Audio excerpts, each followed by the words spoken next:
자, 오늘의 마지막 영상입니다. 자, 오늘 이제 복지국가에 관련된 유형을 자꾸 배우고 있는데요. 자, 이제 유형은 끝났고요. 이게 복지국가 그럼 왜 이게 뭐 위기가 있었냐? 106쪽의 얘기인데, 일단 이거는 역사적인 얘기예요. 일단 석유파동, 1973년부터 81년까지의 이 석유파동, 석유값이 갑자기 많이 올라가지고, 정부가 이 문제에 대처를 못해서 뭐 주유소에서 기름 받으려고 이렇게 줄 서 있고요. 우리나라도 이걸 잠깐 겪어요. 저 등유 있잖아요. 옛날에 난로, 옛날 말로 골로라 그러죠. 자, 그거를 하기 위해서 기름이 없으니까 추운데 견딜 수가 없잖아요. 나름대로 또 이걸 가지고 또 줄 서서 받고 뭐 특히나 이제 자동차가 아주 활발하게 다녔던 미국 같은 경우가 직격탄을 맞아요. 영국 포함해서요.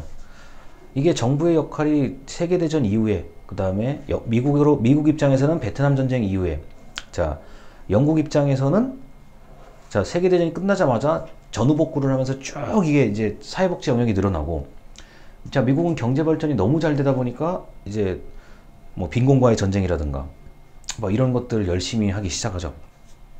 자, 그런데 이 공교롭게도 영국하고 미국이 동시에 이제 석유 파동에 대응을 잘 못해가지고 정부가 하는 게 없다, 정부가 무능하다라는 비판을 받죠. 자, 그런데 이때 또 이게 참 희한한 일이에요. 그래서 106쪽의 뭐 전체적인 내용을 제가 다 이제 읽어 드릴 건데, 뭐 굳이 안 보셔도 제가 얘기하는 게 아마 더 편할 거예요. 정부를 이제 막 이제 비난을 하고 욕을 하는데, 혜성같이 등장한 두 인물이 있죠. 이제 미국에는 레이건 대통령, 미국의 이제 보수주의의 가장 대표라고 보시면 돼요, 레이건 대통령. 그리고 이제 미국에서 흔히 말하는 이제 공화당을 지지하는, 열성적으로 지지하는 사람들은 레이건 대통령은 거의 완전히 우상이에요, 제가 볼 때는. 그 사람들 입장에서는요. 그 다음에 이제 대처 수상이라는 뭐 철의 여인이라고 할 수 있는 그 혜성같이 등장을 하죠. 이게 원래 서민층에 이제서 살았던 그냥 평범한 가정, 약간 우리나라도 서민층에서 태어난 그런 이제 대처 수상이 나름대로 이제 먹히는 말이, 요새 말로는 이제 먹히는 말이 이게 몇 개 딱 적중하기 시작하면서 내각에 이제 들어오기 시작한 거면, 영국의 내각에 들어오고, 자, 총리로 선출이 되었던 거고요. 이제 레이건 대통령 같은 경우는 원래 이제 배우 출신이죠. 배우 출신이고, 우리나라로 따지면 이제 라디오, 이제 아침 방송, 이제 DJ, 아침 방송에 이제 DJ를 했던 분이고, 이제 단역 배우로도 몇 번 이렇게 출연을 했는데, 이 어떤 경로를 거쳐서 배우의 삶, 라디오 DJ의 삶을 하는 것보다는 차라리 배우, 자, 미국의 이제 배우들, 이제 뭐 배우 연합회라는 게 있어요. 미국은 이익 집단이 발달한 나라이기 때문에 배우들끼리도 연합을 하고 감독들끼리도 연합회가, 이게 다 이제 이익 집단화 돼 있는데, 그런 그 배우 연합회에서 이제 중책을 맡아요. 우리나라로 따지면 이제 간사, 그 다음에 이제 이런 중요 임원을 맡으면서 이제 정치적으로 두각을 나타내기 시작하고, 그러다가 아주 깔끔하게 이제 미국 대통령이 됩니다. 이 두 사람이 그런데 딱 되는 순간 이미 석유 파동이 이것 때문에 미국과 영국이 이제 어려움을 겪고, 다른 나라도 마찬가지죠. 자, 그런데 이제 석유 걱정 없이 경제가 발전할 거라고 믿었던 그 나라들이, 이제 선두에 섰던 두 나라들이 이제 정부가 제 역할을 못한다는 비판을 받을 때, 자, 레이건 대통령과 대처 수상이 이제 집권을 합니다. 그래서 얘기하기를, 자, 신자유주의, 자유주의는 아주 예전에, 중간에 이제 세계대전을 겪고 난 다음에 이때는, 자, 흔히 말해서 이제 복지국가의 확대, 정부의 역할 팽창하다가, 자, 신자유주의, 새로운 자유주의라는 신자유주의 이념을 도입을 하죠. 그래서 정부가 할 일이 아닌 것은, 정부가 불필요하다고 생각하는 것은 어디에다가 넘긴다? 민간에다가 넘겨라, 시장령에 넘겨라, 정부의 역할을 줄인다. 그 다음에 불필요한 일 버리기. 그 다음에 이때 이제 그 영국에서 대판 싸웠던 게 공기업을 이제 민영화한 거예요. 이제 아주 유명한 석탄노조와의 그 결투라고 제가 표현합니다. 자, 대처 수상과의 결투는 뭐 치열해요. 뭐 한치 오차 없이, 이거는 매일 싸우니까요. 매일 싸워서 석탄노조를 이겨요. 여기서 정치적으로 아주 탄탄한 입지가 확보가 됩니다. 그래서 뭐 불필요한 공기업 다 나가고, 다 내보내고, 자, 뭐 다 자르고, 감축관리 컷. 자, 예산 필요 없는 거 다 자르고 민영화시키고 민간이 탁. 자, 미국도 마찬가지. 과도한 것. 자, 굳이 이거 정부가 여기에 쓸 돈 여기까지 왜 써야 되냐? 야, 없다. 다 잘라요, 다. 그래서 이게 저 106쪽과 107쪽의 동그라미 1번부터 6번까지 얘기인데, 이거는 뭐 이렇게 어려운 단어 쓸 게 아니라 정부의 역할을 줄인다. 불필요한 것은 민간 영역으로 넘기고 쓸데없는 돈은 쓰지 않는다. 그리고 자, 복지의 주체는 정부가 일단 역할을 하긴 하지만 누가 들어온다? 개인, 기업. 자, 일반 사회 영역에서도 복지에 좀 참여를 해라. 대신에 그냥 하는 게 아니라 좀 스스로 좀 알아서 일을 좀 해보라는 거죠. 개인도 알아서 좀 일을 하고 기업도 알아서, 자선사업도 알아서 좀 해보라는 거예요. 그래서 이 석유파동의 위기를 자, 국내 정치, 영국의 국내 정치, 미국의 국내 정치에서 잘 이걸 풀어나가요. 자, 그래서 이제 저 지도자가 인기를 많이 얻기를 시작하고, 사실 그리고 미국 같은 경우는 이 책에는 전혀 언급이 안 돼 있는 나라인데, 언급이 안 돼 있는데, 이 중동에 이제 지금의 사우디아라비아, 이란, 이라크에 이제 관심을 가지고 파병을 하기 시작하죠. 이제 뭐 이 당시에 뭐 이란하고 이라크 맨날 이제 으르렁거리고 싸우는 거고, 사우디아라비아, 이란 뭐 맨날 으르렁거리고 싸우는 거예요. 그럴 때 이제 미국이 이 중동 문제에 적극적으로 개입을 하기 시작한 게 레이건 대통령 때죠.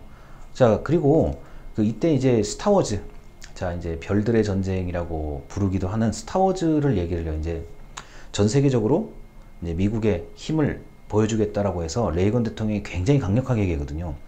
그리고 이때 시대 상황은 냉전이에요. 냉전. 소련과 미국의 양대 국가의 경쟁 체제였기 때문에, 자, 사회주의, 공산주의를 이제 압도하려면 방법은 강력한 국방력. 이거는 이 복지국가의 맥락하고는 좀 다른 거야. 강력한 국방력. 그 다음에 경제성장.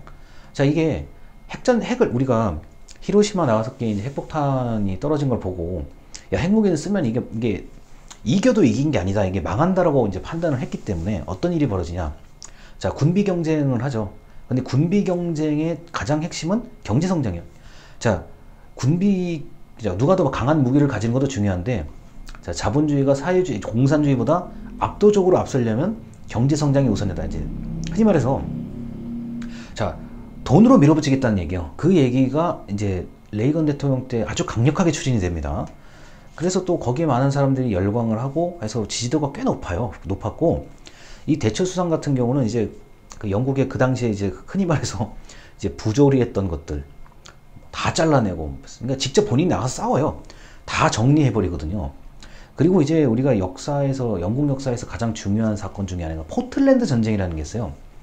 영국, 대서양에 있는 섬인데, 이제 이게 아르헨티나 영국하고 이게 군사 충돌이 벌어져요. 그래서 이게 대처 수상 때 포틀랜드 전쟁에 포틀랜드라는 섬에 상륙을 해서 이걸 이깁니다. 이게 그래서 이 복지국가, 이거는 이거대로 가는 거고, 전쟁에서 이겨요. 포틀랜드 전쟁이 이제 그러니까 영국 입장에서는 이게 한때는 바다를 다 정복을 했었는데, 이 섬 하나 이거 정복 못하면 이제 자존심이 구겨진다 그래가지고, 당시에 이제 대처 수상, 지금 이제 돌아가신 엘리자베스 여왕 해가지고, 이게 무조건 상륙해서 이겨요 또. 그러다 보니까 이 두 국가가 위기를 어떻게든 잘 극복을 하고 넘어갑니다. 대신에 자, 이 복지국가의 위기라고 얘기하는 거는 불필요한 일은 안 한다. 그 중에 하나가 복지였던 거예요. 그리고 자, 너무 혜택을 줄 필요가 없다라고 얘기를 하죠. 자, 이래서 그 복지국가에 대한 배경을 설명을 드렸고, 107쪽에 맨 아래 문단이요. 맨 아래 문단에 모순 이론이라고 해서 거기에 OFFE라고 되는 오페라는 사람이 있습니다. 예, 아주 뛰어난 사회학자예요. 자, 이 사람이 오페라는 사람은, 자, 107쪽 아래서 네 번째 줄입니다. 자본주의는 복지국가와 공존할 수도 없지만, 그렇다고 이거를 아예 분리한다. 이것도 불가능하다. 즉, 자본주의가 발전하면 복지국가도 발전해야 되고, 복지국가 없애려니까 자본주의가 없어도 안 되고, 이게 양쪽이 하나를 없애버릴 수 없다고 얘기를 하거든요. 그래서 자, 강의자료 이렇게 되어 있습니다.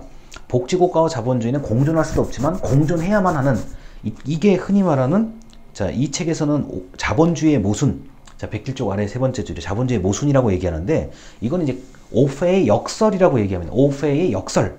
오페라는 학자가 자본주의와 자, 복지국가는 공존해야 되지만 공존할 수도 없는 이 오페의 역설을 얘기를 해요. 이게 굉장히 유명한 표현입니다.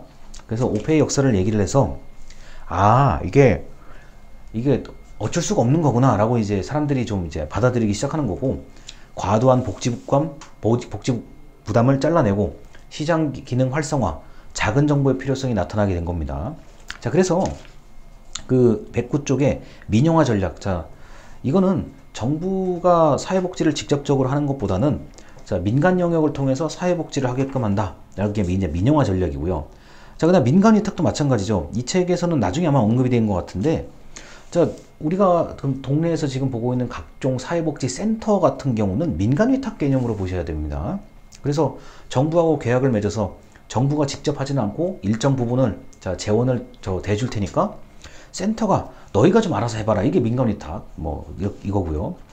자, 그다음 110쪽에 복지 다원주의라고 되어 있는 게 있어요. 제목이 좀 뭐 어려운데, 자, 이거는 복지 다양성입니다. 무슨 말이냐? 정부만 하는 게 아니라, 자, 기업도 좀 하고 개인도 하고 각종 민간 영역에서 좀 복지를 같이 하자라는 얘기요. 그래서 자, 그래서 이게 그 강의 자료를 보시면은 자, 경제적 효율성 때문에 그래요. 자, 이게 정부가 하기에는 여러 가지로 부담이 되니 자, 효율성을 높이기 위해서는 정부 대신에 민간 위탁 업체, 자, 정부 대신에 민영화된 그 어떤 자, 재단이나 기업 이런 식으로 해서 경제적 효율성을 추구하고 복지 주체의 다양화, 그래야 경쟁이 일어난다. 센터끼리도 경쟁해서 서비스를 질 높게 한다. 뭐 이런 거요. 자, 민영화 시켜서 나름대로 살아남게 해봐라. 이렇게 돼 있는 게 바로 이 복지 다원주의에 대한 거고요. 결론적으로는 이제 저 117조까지 얘기인데 질적 향상을 도모하자는 거예요. 이게 자, 정부가 다 하다 보니까 이게 아무래도 나태해지고 뭐 서비스를 제공하면 뭐 알아서 하겠지 이런 것들이 있는데 그게 아니라 서로 기업이 서로 상품을 경쟁하는 것처럼 정부 영역, 공공 영역도 경쟁 체제로 한번 만들어 보자는 게 신공공관리 그리고 신자유주의 얘기입니다. 그래서 이게 80년대부터 쭉 해서 10년 동안 가잖아요. 자, 이래서 굉장히 많은 이야기를 그 많은 영향을 끼쳤던 그 이야기고요. 우리나라에는 이 개념이 우리나라가 1996, 7, 8년에 IMF를 겪으면서 그 이후에 즉시 들어와요. 아, 이제 대한민국도 자, 정부가 손 뗄 거 손 떼고 자, 다 민영화하고 민간 위탁하고 해가지고 이때 당시에 뭐 저보다 더 잘 아실 수도 있는데 난리가 나죠. 민영화가 뭔지를 아무도 모르니까요. 민간 위탁이 뭔지를 아무도 모르니까 뭐 난장판이 벌어지잖아요. 뭐 데모하고 싸우고 아니 우리가 지금까지 공무원 신분인데 왜 이걸 민영화냐 그래가지고 난리가 나잖아요. 자, 아주 과격하게 이제 시위가 일어나고 뭐 연일 대서특필되잖아요, 언론에. 이게 뭐 민영화가 뭔지 모르고 다 얘기를 하니까요. 자, 그때 당시에 들어왔던 얘기들은 자, 미국과 영국이 주도했던 1980년대에 주도했던 신자유주의 신공공관리론 이런 얘기들이 우리나라는 2000년대 초반에 적극적으로 들어오게 됩니다. 자, 그래서 이 정부의 그 복지국가의 위기를 자, 어느 정도는 이런 식으로 극복을 했다는 얘기를 말씀을 드리겠습니다. 요거는 뒷부분에 어차피 또 나올 거예요, 이 얘기는요. 그래서 그때 또 자세하게 말씀을 드리도록 할게요. 자, 영상 여기까지입니다. 감사합니다.